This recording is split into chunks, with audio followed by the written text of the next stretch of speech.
সকালবেলায় এসে দেখলাম গেটটা ভেঙে গেছে, নিচটা ব্যান্ড হয়ে গেছে। দীর্ঘদিন ধরে গেটগুলো রিপেয়ারিং হয়নি, যার কারণে জলের প্রেসারে গেটগুলো ব্যান্ড হয়ে উঠে গেছে উপর দিকে। এখন ডিভিসি কর্তৃপক্ষরা এসেছে, তারা গেটগুলো ইনফেকশন করে দেখলেন।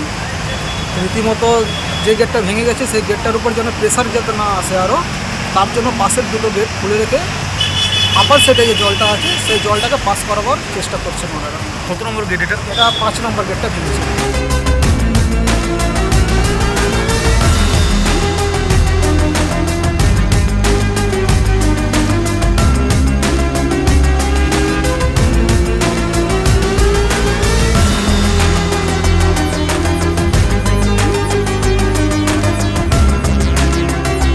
ড্যামেজ হওয়ার কারণ কোরোশনের জন্য ড্যামেজ হয়, ঠিক আছে, কোরোশনের জন্য ড্যামেজটা হয়, তো কোরোশন হয়েছে বলেই ওটা ড্যামেজ হয়েছে।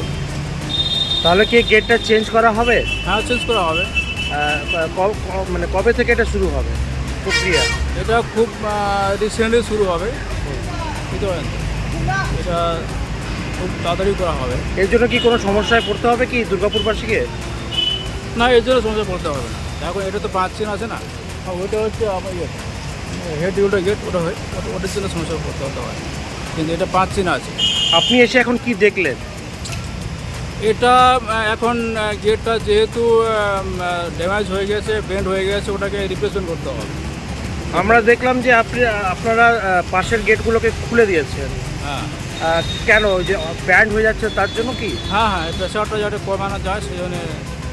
বেশি প্রেশার পড়লে কিন্তু এটা আর পুরো বেন্ড হয়ে যাবে, বেরিয়ে যাবে।